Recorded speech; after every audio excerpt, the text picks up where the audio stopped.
India में रह के ही इंडिया को अंदर से तोड़ने की कोशिश लैंड जिहाद, लव जिहाद, वोट जिहाद, इसके नाम पे कौन कर रहा है ये आपको पता है, बताने की ज़रूरत नहीं है। नमस्कार दोस्तों, मेरा नाम है गोपाल काले और आप देख रहे हो द सेकंड ओपिनियन। आज का मेरा टॉपिक है योगी आदित्यनाथ, बुलडोज़र बाबा नाम से जो फेमस है, उत्तर प्रदेश के माननीय चीफ मिनिस्टर गोरखनाथ पीठ के पीठाधीश श्रीमान योगी आदित्यनाथ जी। इन्होंने जो फिलहाल एक डिसीजन लिया है कि कांवड़ यात्रा के वक्त जो भी कांवड़ यात्री ट्रैवल करेंगे वहाँ पे जो दुकानें लगेगी, साइड में जो भी दुकानें लगेगी, फल बेचने वाले लगेंगे या फिर अलग खाना बेचने वाले लगेंगे या फिर कोई भी दुकान वाले लगेंगे, तो दुकान के सामने उनको अपना नाम मेंशन करना पड़ेगा।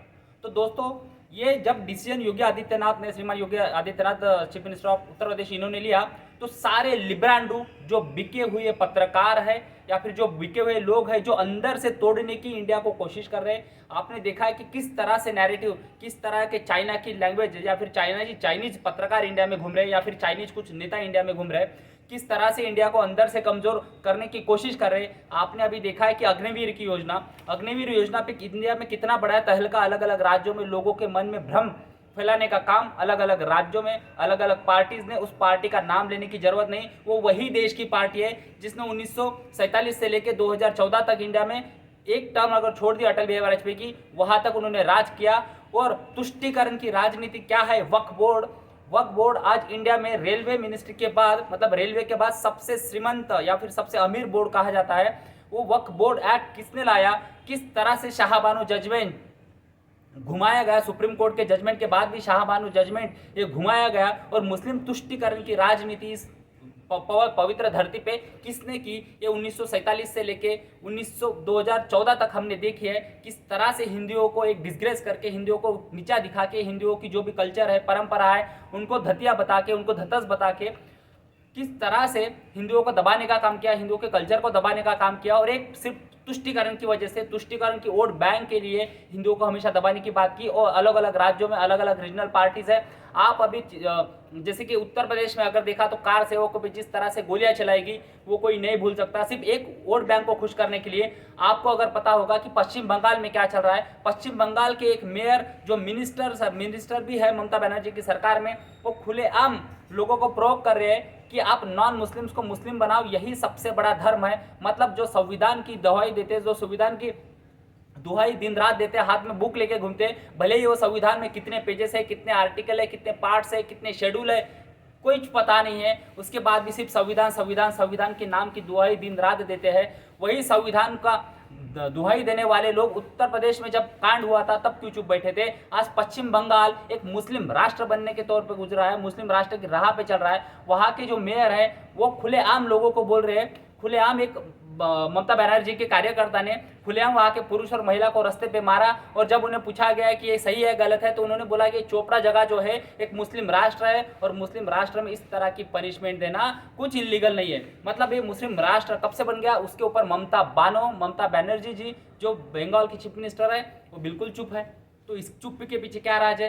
तो अब बात करते हैं योगी आदित्यनाथ की, कि आज का जो मेरा टॉपिक है कि जिस तरह से योगी आदित्यनाथ ने कंपल्सन कर दिया है कि जो भी कांवड़ी ट्रैवलिंग करें, कांवड़ यात्री ट्रैवल करेंगे, उनके बाजू में जो भी फल बेचेगा, चाहे कुछ भी बेच रहा हो, फल बेचेगा, खाना बेचेगा, अनाज बेचेगा, जो भी बेचेगा, उस दुकानदार का नाम वह उसके दुकान के सामने, उसके फल के गाड़ी के सामने मेंशन चाहिए चाहिए चाहिए। अब उसका इम्पैक्ट क्या हुआ, तो लोगों ने, जो लिब्रांडू पत्रकार है, जो चाइनीज पेड पत्रकार है, जो कांग्रेस के दलाल पत्रकार जो इंडिया में घूम रहे, जो इंडिया को अंदर से तोड़ने की कोशिश कर रहे, लोगों में जातियों में उन्माद मचाने की कोशिश कर रहे, जो फेक नैरेटिव चलाने में आज दिन रात एक कर रहे हैं, और किस तरह से सरकार को डिनिम किया जाए, किस तरह से गवर्नमेंट ऑफ इंडिया को डिनिम किया जाए, यही अलग अलग प्लेटफॉर्म पे जिनका काम है, जो अलग अलग एनजीओज ओपन करके बैठे और जिनकी फंडिंग है, जिनका मेन सोर्स सिर्फ यही है।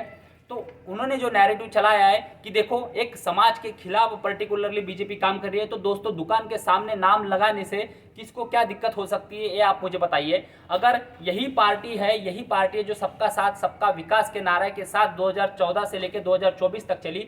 एक उत्तर प्रदेश में गांव है दोस्तों, आपको एक स्टोरी बताना चाहता हूँ कि किस तरह से बीजेपी ने सबका साथ सबका विकास ये सिर्फ बोला नहीं तो ये करके भी दिखाया, उनके एक्ट में भी दिखा। गवर्नमेंट ऑफ इंडिया की 2014 से लेकर 2024 तक की कोई भी पॉलिसी उठा के देखो, उसमें आपको एक जगह पे भी discrimination, no discrimination at a single level, एक भी जगह पे आपको डिस्क्रिमिनेशन नहीं मिलेगा। 80 करोड़ लोगों को खाना फ्री मिल रहा है। ये बच्चे बढ़ाने वाले मशीन, ये बच्चे बनाने वाला समाज वो फ्री राशन का भी फायदा उठाता है, पीएम किसान योजना का भी फायदा उठाए, पीएम आवास का भी फायदा उठाता है, पीएम हेल्थ कार्ड का भी फायदा उठाता है। फिर भी वोट बैंक के नाम पे सिर्फ जिहाद जिहाद जिहाद जिनके दिमाग में भरा हुआ है वो कभी भी बीजेपी को वोट नहीं देंगे। और ये बीजेपी को बात समझनी चाहिए, सबका साथ सबका विकास छोड़ दे और जिसका साथ उसका ही विकास, इस पे अगर बीजेपी फोकस करेगी तो ही बीजेपी आने वाले टाइम में सर्वाइव कर पाएगी। या फिर बीजेपी को जो मिसलीड करने वाले उनके आजू बाजू में बैठे हैं स्ट्रेटेजिस्ट और जो बोलते हैं कि भाई आज नहीं तो कल मुस्लिम उन्हें वोट्स देंगे, आज नहीं तो कल मुस्लिम उनका भी सपोर्ट करेंगे,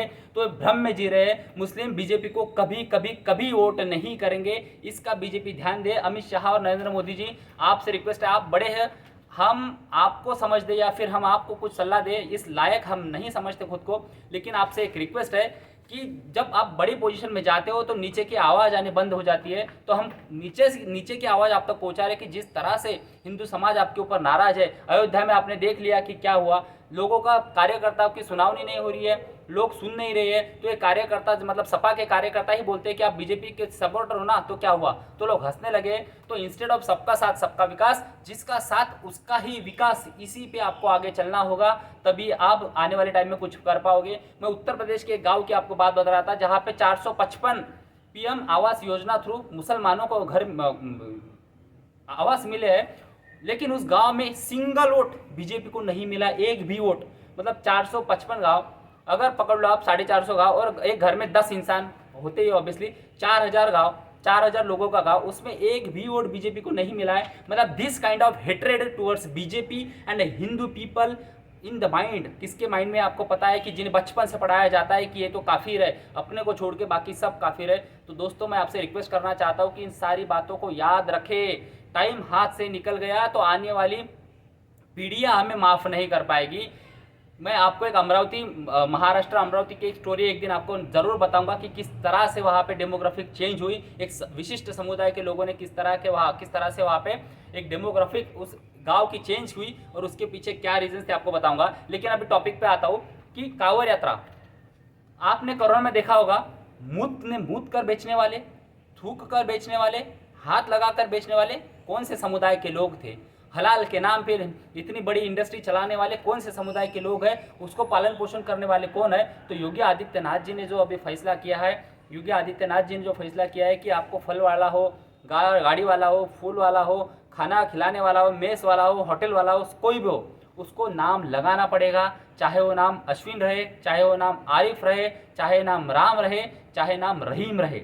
योगी आदित्यनाथ जी का ये जो फैसला है ये उचित फैसला है और यही फैसले लेने की ज़रूरत है। बुलडोजर सिर्फ एक तरीके से नहीं चला जाता है, आपको इकोनॉमी तोड़नी पड़ेगी। जो इकोनॉमी आ रही है मतलब अलग अलग देशों से फंडिंग हो रही है, जो देश के लोगों को प्रोवाइड की जा रही है कि ताकि देश के अंदर ही अराजकता फैलाई जाए। और अराजकता आपको पता है कैसे फैलती है, जिस तरह से झूठ गढ़ा जा रहा है लोगों के दिमाग में, वो झूठ कितना डीपली इफेक्ट करता है ये आपने 2024 के इलेक्शन में देखा है। एक नैरेटिव चला कि संविधान चेंज करने वाला है, संविधान चेंज, और संविधान मतलब बहुत सारे लोगों को सिर्फ आरक्षण लगता है और आरक्षण प्रति वो अमर्त्य सेन बोलते हैं ना कि the debate on reservation in India create more heat than light. तो दोस्तों सिर्फ आपसे एक रिक्वेस्ट है, आपका एक वोट आपके आने वाली पीढ़ियों को बचा सकता है।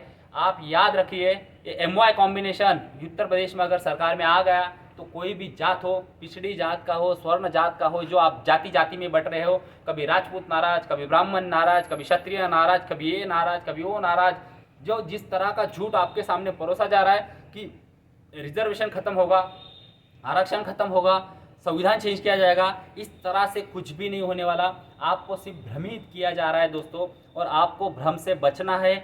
आपको क्या चाहिए, आपको बच्चों के लिए, आपकी बच्चियों के लिए जो सेफ्टी गवर्नमेंट ऑफ इंडिया या उत्तर प्रदेश में जो योगी आदित्यनाथ प्रोवाइड करा रहे, आपको वो सेफ्टी चाहिए कि आपको फिर से वही राज चाहिए, वही शरायू नदी में बहती हुई लाशें आपको फिर से देखनी है।